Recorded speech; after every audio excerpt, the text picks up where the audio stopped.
Bom, e aí continuando, né, pessoal? Então vamos para os nossos próximos, né? Já fizemos toda essa parte aqui. Eu sei que vocês já cansaram, mas a gente precisa continuar. Portanto, o governo irá prorrogar os prazos porque existiram queixas da população. Então temos um ponto aqui, paramos aqui.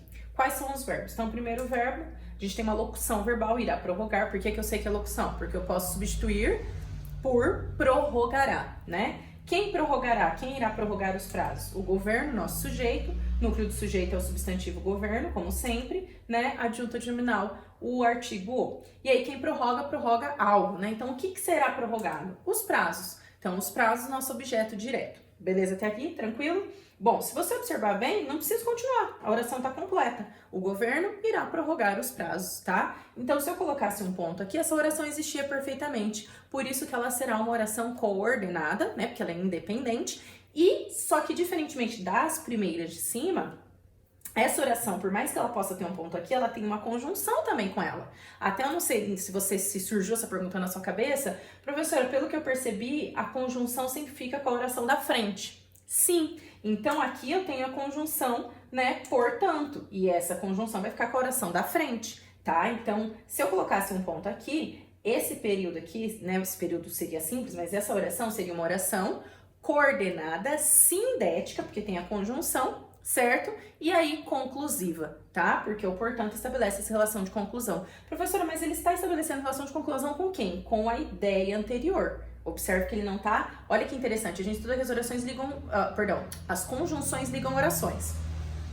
Isso é correto? Sim. De modo geral, as conjunções ligam orações. Mas eu preciso que vocês entendam que ela não liga só orações. Ela pode ligar, tipo, ideias. Ela pode estabelecer, né, iniciar aqui, estabelecendo uma ideia com a anterior, né, com toda essa informação. Então, sem problemas. Bom, e aí na sequência, porque existiram queixas da população, temos o verbo existiram. Atenção, por quê, né? Você lembra do haver no sentido de existir. Haver no sentido de existir não tem sujeito. Mas isso vale para existir? Não.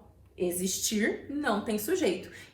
Existir tem sujeito. É o haver que não tem. Então eu pergunto, o que existiram, né? Na verdade, quem existiram, só que não é uma pessoa. Então, o que existiram? Queixas da população. Então, queixas da população aqui é o sujeito. Você cuidado, que o vestibular vai olhar para você e vai falar, existiram o quê? Queixas da população. Aí ele vai falar objeto direto. E se você marcar e eu ficar sabendo, eu vou te perseguir. Olha lá, não, brincadeira.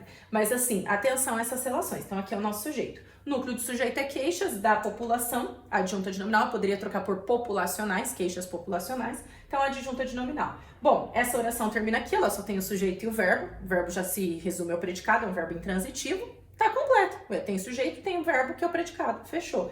Né? Ela começa aqui e termina aqui. Então, é uma oração coordenada, independente, né? Olha, pessoal, existiram queixas da população, dá pra entender, né? Ela é coordenada, só que ela é sindética, porque tivemos a conjunção porquê, ok? E aí, então, ela é uma oração coordenada sindética e o porquê traz uma explicação. Se você já estiver se questionando, professora, mas é explicativa ou causal? Não, vamos entrar nesse mérito ainda. Espera, tá? Lá na oração subordinada adverbial, eu vou te explicar a diferença de causal e explicativa. Eu quero que você entenda a explicativa primeiro. Então, aqui, explicativa. Beleza? Tranquilo? Bom, vamos para o nosso quadro separando isso daqui. Temos aqui a primeira oração, portanto, o governo irá prorrogar os prazos, oração coordenada sindética conclusiva. Temos aqui a nossa segunda oração, porque existiram queixas da população, oração coordenada sindética explicativa com o nosso porquê. Beleza até aqui? Tranquilo? Bom, vamos encerrar, falta o último. Nem parece que a gente ficou analisando um monte, né? Antes de encerrar, porque eu vou encerrar e já termina ali a última. Mas só uma observação, vocês viram que eu tô fazendo elemento por elemento para ver se isso entrou na cabeça de vocês. Porque a gente acabou de estudar período simples. Mas você entende que se você domina isso tranquilamente, você não precisava ter feito o que a gente está fazendo, elemento por elemento. O que você podia fazer? Pensar onde estão os pontos, né? Então, marcar esses pontos. E circular quem? As conjunções. Ó, o mas, o eu, portanto, porque a partir do momento que você dá destaque à conjunção, aí você olha, aqui tem duas orações, aqui, né? Você pode fazer isso. Só que a importância de dominar o elemento por elemento é quando, por exemplo, todos os exemplos que eu dei aqui pra vocês de cada período, eu não sei, foi assim, sem perceber, tá? Não foi proposital, mas sempre tinha uma oração, uma conjunção e uma oração. Uma oração, uma conjunção e uma oração. Aqui teve outra, mas uma oração, conjunção, oração. Eu não coloquei, por exemplo, até o ponto final, 3 orações, 4 orações. E aí, quando você tiver essa estrutura, 3 orações, 4 orações em um único período, que é até o final, ponto final, pode ser que dominar o estudo de elemento por elemento, como eu tô fazendo, vai te ajudar. Porque às vezes a vírgula, né, você vai ver 3 estruturas com vírgula, que a vírgula tá separando orações ao meio. Então, por isso que eu gosto que vocês aprendam termo por termo. Apesar de que sim, né, lá na hora, se o vestibular, né, o EN coloca, mas o MAS estabelece a relação de... Você não precisa saber tudo, você precisa olhar se o MAS está estabelecendo a relação que eles estão pedindo, tá? Então, nem sempre você precisa fazer essa análise tanto ao pé da letra como eu estou fazendo, é só porque eu gostaria que vocês aprendessem. Bom, então vamos para o último. O entrevistado João da Silva investirá em um negócio ou comprará um imóvel. Temos 2 verbos, né? Quais são eles? Investirá e comprará. Quem investirá? Cuidado com a sua resposta. Um segundo para pensar. Quem investirá? Quem é o sujeito? O entrevistado. Eu podia ter dito, o entrevistado investirá no negócio.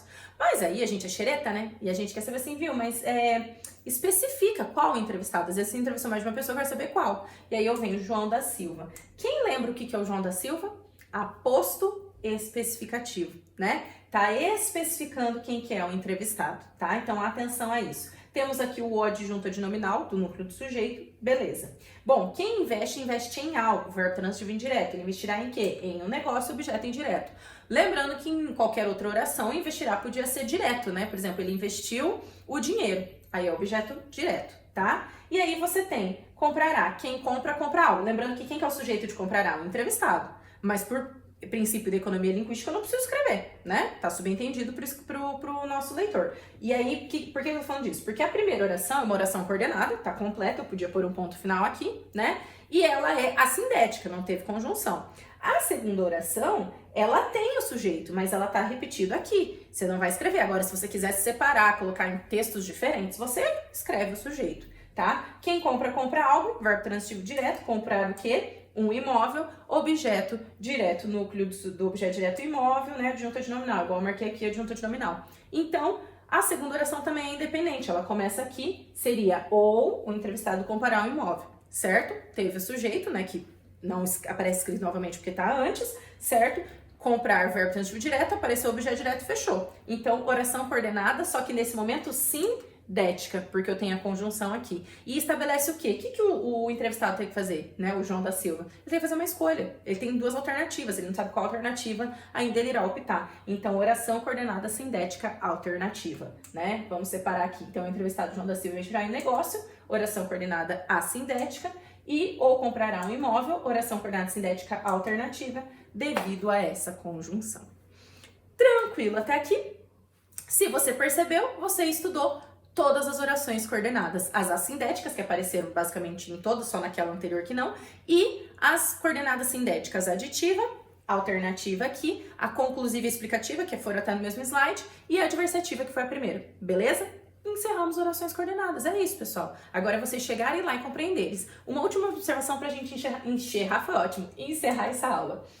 Atenção a essas conjunções, tá? Por favor, leiam no material de vocês têm lá, eu não vou ficar mapeando cada um, mas atenção especial à conjunção E. Por que atenção especial à conjunção E? Porque a conjunção E ela é conhecida como conjunção aditiva, ok?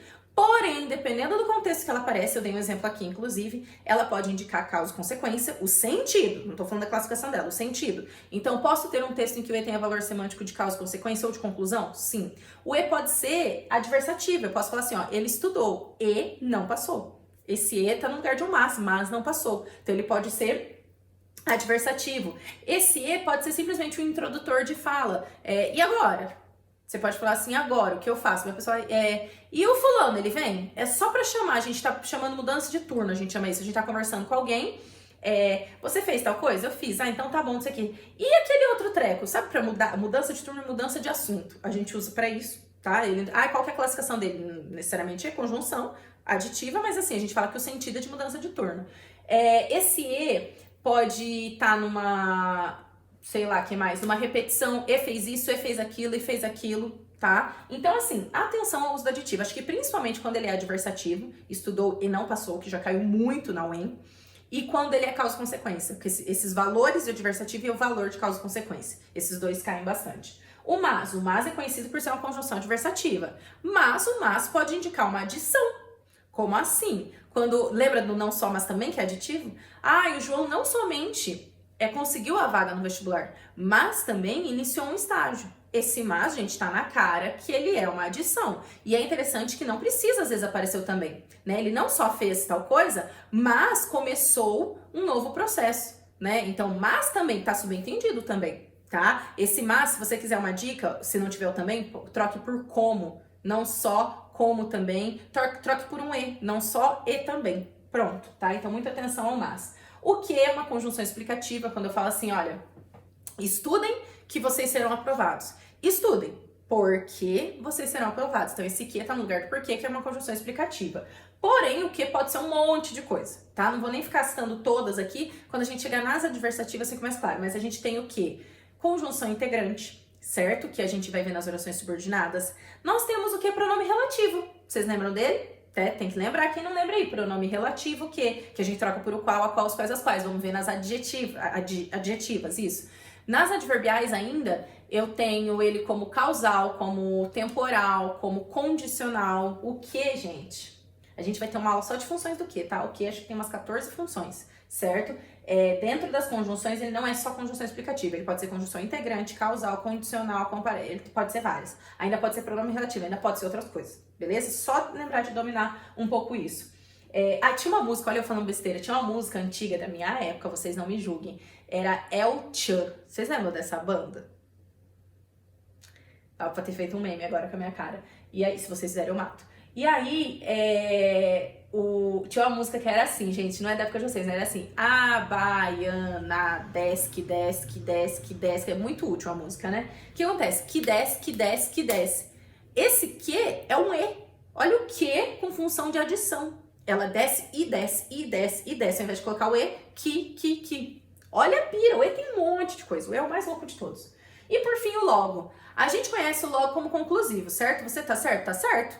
Pode lembrar do logo conclusivo. Fechou, lindo, maravilhoso, né? Logo, sabe quando termina a redação? Logo, vírgula, é preciso. Redação do Enem que tem... Como chama? Que tem... Propósito de intervenção, que é a solução. Logo, vírgula, é preciso que investimentos práticos no âmbito do governo federal tragam não sei o que, por meio do ministério tal, que no âmbito estadual seja afetivado, tal. Então, quando você coloca esse logo, você tá fechando o texto, mas coisas com portanto, beleza? Beleza. Porém, é importante lembrar que o logo pode ser um advérbio, tá? Então, a gente fala assim, olha, eles chegaram, vírgula, logo pedimos uma pizza, boa, né? Então, eles chegaram, vírgula, portanto, pedimos uma pizza. Não tinha comida, portanto, a gente pediu uma pizza. Conclusiva. Só muda a vírgula de lugar. Eles chegaram logo, vírgula, pedimos uma pizza. Agora, o logo, eles chegaram quando? Logo, cedo, rápido. Vocês entendem isso? Então, o logo, ele pode ser conjunção conclusiva, ele pode ser um advérbio de tempo. Tem que tomar um pouco de cuidado com isso, tranquilo? Eu não coloquei aqui porque não tá separado o material de vocês, mas é importante lembrar também do pois, tá? Quando eu falo assim, eles estudaram muito, pois buscam uma vaga em um vestibular, né? Buscam uma vaga em uma universidade. Então, eles estudaram muito porque buscam uma vaga na universidade. Beleza, fechou, lindo. Agora, eu poderia falar assim, ó. Eles estudaram muito, vírgula, buscam, pois, uma vaga no vestibular. Quando eu falo agora buscam, pois, buscam, portanto, uma vaga no vestibular. Agora, o pois tem valor de conclusão. Tem que tomar cuidado com o pois. O pois pode ser explicativo e ele pode ser conclusivo. De modo geral, nos textos é explicativo, mas aparece como conclusivo e a UEM já cobrou. A UEL já cobrou, a Federal já cobrou todos. Todos vocês pretendem aí, não adianta falar que não tem nenhum. Até o Enem já cobrou, porque o Enem não cobra muito gramática pesada, mas esses valores o Enem cobra, porque é interpretação de texto. Tanto que a gente sempre fala, o Enem é bem interpretativo. É isso que aparece no Enem. O Enem não vai cobrar oração subordinada, oração coordenada sintética. Isso ele não cobra. Mas ele cobra o valor da conjunção naquela charge, naquele pequeno texto, numa propaganda. Beleza? Tranquilo até aqui? Encerramos orações coordenadas, olha ali, já encerramos as primeiras. Semana que vem, né, próxima aula, a gente já começa a falar do quê? Das orações subordinadas à primeira substantiva, tá bom? Deixo aqui pra vocês, como sempre, alguns links, ficou pequenininho dessa vez, né? E até a próxima aula. Tchau, tchau!